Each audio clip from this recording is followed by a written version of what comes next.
everyone, it's Darlene. Today I'm going to give you a really quick review of this Fiskars ProCision trimmer that I've had for a couple of months.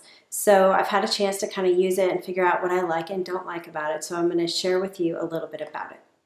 First, I want to share with you some of the trimmers that I've used prior to this. This Fiskars trimmer has a rotary blade and I used it for a long time, but honestly it really did not give me a straight cut. I moved on to the EK Tools trimmer, which looks like this.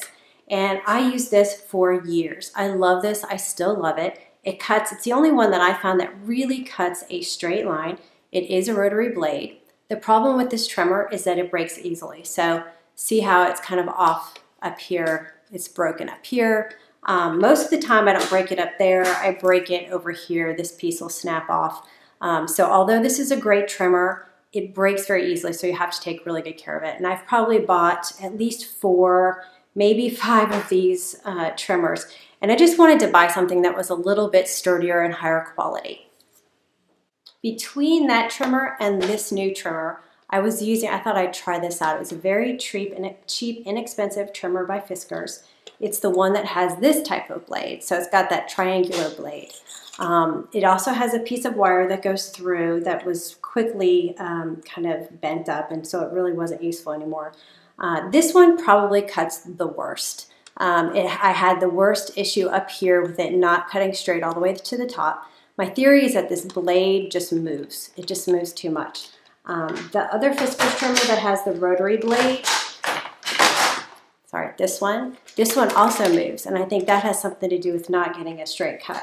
The EK Tools trimmer has a much sturdier blade, so it doesn't move as much as the other one, but I think this is the reason why this trimmer is a really good trimmer for the money. So let's move on to this trimmer. The number one thing about this trimmer you need to know is that it's very heavy. So although I can lift it up with one hand, it's not a trimmer that I'm going to want to move around my desktop very often. It actually goes this way. I moved it so that I could get it in the camera. But it folds out like this, snaps out, and lays on your desktop. And so because of my new craft room, I have enough space to keep this in a permanent location. It does stay still. It has rubber feet underneath there, so it's not going to move around on your desktop very easily. So it's not sliding around when you're trying to cut. But if you need something that's very mobile or something that's smaller that you want to put in and out of a drawer, this may not be the trimmer for you. Now let's talk about the blade. So move it up here so you can see. Here's the blade.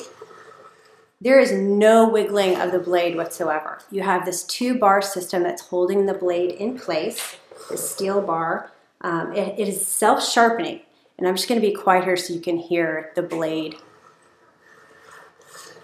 You can hear the grinding of the blades against each other, which sharpens the blade, but it also gives you a very, very crisp, clean, straight cut.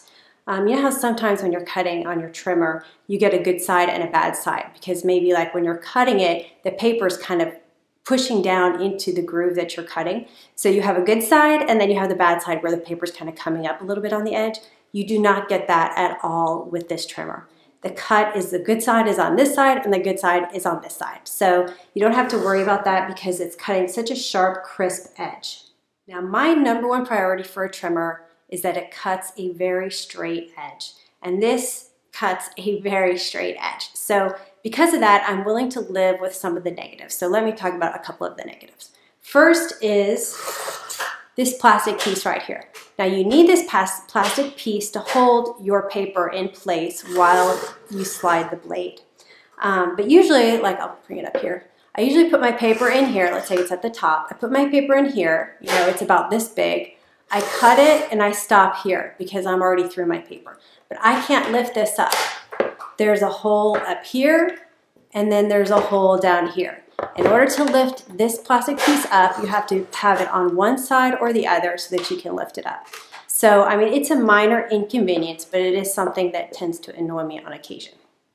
The second thing is the ruler. So let me zoom in a little bit so you can see what I'm talking about with the ruler. All right, here we are zoomed in to the top of the ruler on the trimmer, and you can see it ends at 5.5, and here's 6. Now, when I fold this over underneath, it ends at 5.5. So 5.5 is my last line. If you're a card maker, This is really great because most of the time you're cutting 5 1/2 or 5 3/8, 5 1/4. That's generally where I cut. However, if you want to cut between 5 1/2 and 6, you're going to run into an issue because there's no ruler here for that. And there's no ruler all the way down the trimmer because that is where the line is for folding the trimmer under.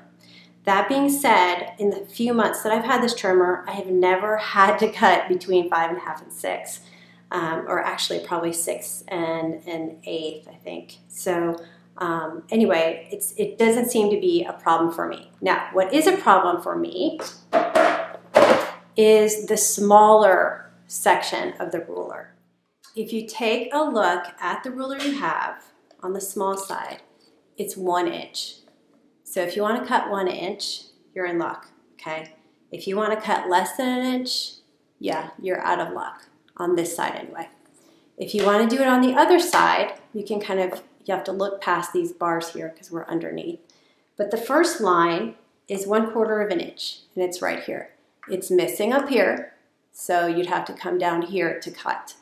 And there's a distance of about 1/4 of an inch between the blade up here and the base of the ruler. So what you'll have to do is you'll have to pull up the plastic piece. Let's see, let me scoot this over. You'll have to eyeball it to this line right here. Then you can hold it down and cut it, okay? If you want to do 1/8, then what you'd have to do is you'd have to eyeball it halfway between the blade and that 1/4 mark and cut it, all right?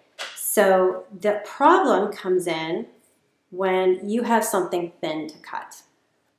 If you have a piece of paper that goes under the entire plastic piece, then you don't have a way to move it. So what I have been doing is taking my tweezers and I just hold on to my piece of paper like this. I can put the plastic piece down and then you can eyeball the 1/8 of an inch, okay? Once you have it in there, you hold it down with your finger, let go of your tweezers, and then you can cut it, okay? It does curl a little bit because it's so tight, but it uncurls really easily. So there you have your 1/8 of an inch. Another thing, if you don't want to eyeball, is you can actually mark it. So a lot of times I'll come over here to the ruler. Oops. I usually use the top one.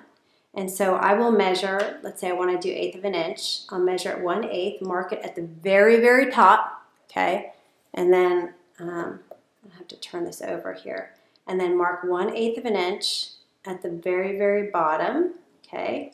And those are the two lines I'm going to line up with my blade. So where the blade starts up here, I'm going to line up my pencil mark. Where the blade is down here, I'm going to line up my pencil mark. And because my piece is so thin, sometimes it'll hold in, sometimes not, depending on how careful you are. But you can always take your tweezers and kind of move it around a little bit. But as long as your pencil mark up here is lined up with your blade, your pencil mark down here is lined up with your blade, then you'll cut it and you'll get your 1/8 of an inch. So that is the only downside to this trimmer. Now you could use another trimmer for cutting smaller pieces and then use this one for cutting bigger pieces. Another good thing about this trimmer is that it does cut more than one piece at a time. So you could cut multiple pieces when you're cutting big pieces. But I personally really, really love this trimmer. And I plan to keep it on my desktop. I plan to use it all the time. Yes, the smaller pieces are a little bit of an issue, but to me, it's worth it to get all of the straight cuts and the nice, even, crisp cuts. So anyway, I hope you enjoyed that, and I will see you next time. Thanks for watching.